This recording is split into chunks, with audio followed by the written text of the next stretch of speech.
Hello guys, you are most welcome on A to Z motivational. आज की video में हम लेकर आए हैं वृंदावन धाम, श्री राधा की नगरी वृंदावन की 10 रोचक बातें जो कोई नहीं जानता। जानिए सब कुछ इस वीडियो में। वृंदावन श्री कृष्ण की प्रेम लीला का धाम है और यह श्री राधा का क्षेत्र भी है। वर्तमान में यह क्षेत्र श्री कृष्ण धर्म के प्रचार और प्रसार का प्रमुख केंद्र बना गया है।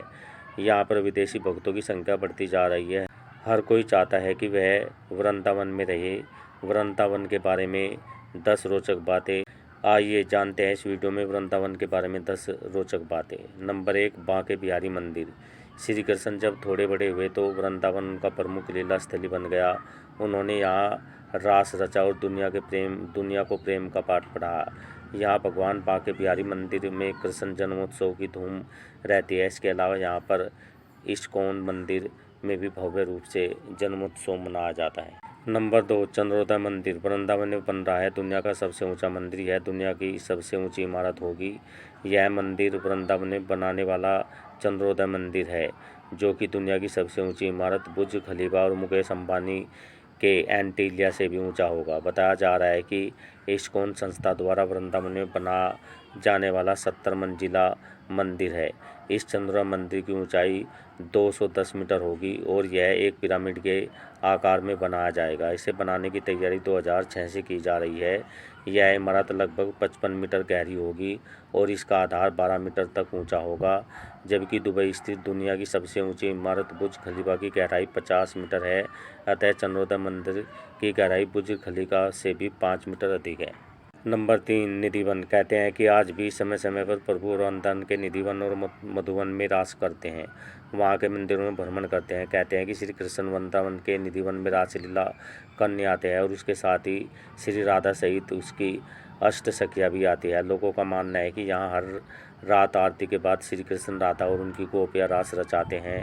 आसपास रहने वाले कई लोगों का कहना है कि उन्हें कई बार घुंघरू की आवाज़ सुनाई दी, लेकिन कोई इस रासलीला को अपनी आंखों से देखने की हिम्मत नहीं रखता, और देख ले तो फिर दुनिया में कुछ भी देखने लायक नहीं रहता, यानी वह अंधा हो जाता है। इसलिए अब निधिवन के दरवाजे शाम 7 बजे बंद कर दिए जाते हैं। नंबर 4, रंग महल।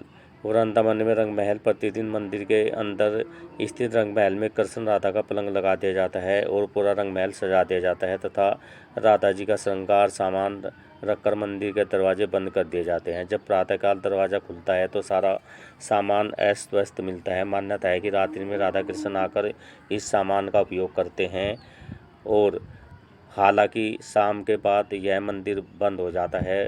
और यह भी कहा जाता है कि अगर यहाँ कोई छुपकर रासलीला देखता है तो वह अगले दिन पागल हो जाता है। नंबर 5, हरिदास भक्त। वृंदावन के बांके बिहारी मंदिर में कई कथाएं जुड़ी हैं। कहते हैं कि श्री हरिदास बांके बिहारी के सबसे बड़े भक्त, जिनकी भक्ति और चमत्कारों की कथाएं प्रचलित है। भगवान की भक्ति में डूबकर हरिदास जी जब भी गाने बैठते थे तो प्रभु में लीन हो जाते थे।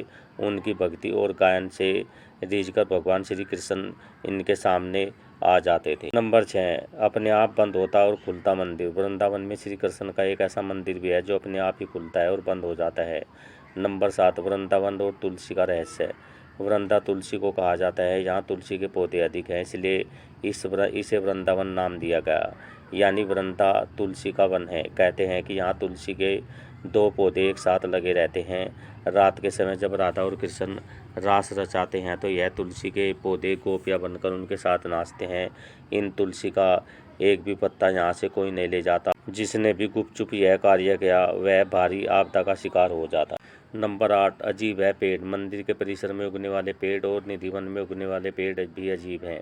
यहाँ के पेड़ की शाखाएं नीचे की ओर बढ़ती है। जहाँ आमतौर पर पेड़ ऊपर की तरफ बढ़ते हैं, वहाँ निधिवन में मौजूद पेड़ों की ऊंचाई बेहद कम है और इनकी शाखाएं इसकी जड़ों की ओर से बढ़ती हैं। यहाँ पेड़ भी आपस में गुथे हुए हैं, जो इस जगह को देखने में रहस्य में बना देते। नंबर 9, मंदिर में करते हैं शयन। मंदिर में भगवान श्री कृष्ण रोज रात को खुद शयन करने आते हैं। उनके सोने के लिए मंदिर के पुजारी रोज पलंग लगाते हैं और जिस पर साफ सुथरी गद्दी एवं बिस्तर के ऊपर चादर बिछाते हैं। लेकिन कहते हैं कि जब मंदिर खुलता है तो उस बिस्तर की हालत देखकर सभी अचंभित हो जाते हैं, क्योंकि उसे देखकर लगता है कि यहाँ कोई सोया था। सबसे आश्चर्य की बात यह भी है कि यहाँ प्रतिदिन माखन मिश्री का प्रसाद चढ़ाया जाता है और जो बच जाता है उसे मंदिर में ही रख दिया जाता है। लेकिन सुबह तक वह प्रसाद भी समाप्त हो जाता है। आखिर कौन खा जाता है यह प्रसाद? रात में यहाँ कोई भी नहीं रुकता। स्थानीय लोगों के अनुसार ऐसा बरसों से होता आ रहा है। कुछ लोग इसे अंधविश्वास मानते हैं और कुछ लोग इसे श्री कृष्ण जी का चमत्कार। नंबर 10, घरों की खिड़कियां कर देते हैं बंद। यहाँ के आसपास के अधिकतर घरों में खिड़कियां नहीं है और जिनके घरों में है भी वो शाम की आरती के बाद खिड़कियां इस डर से बंद कर देते हैं कि कोई गलती से मंदिर की दिशा में देख ले तो वह अंधा हो जाता है। ओके गाइज, आई होप जानकारी आपको अच्छी लगी होगी। तो मिलते हैं नेक्स्ट वीडियो में। Till then okay, bye bye.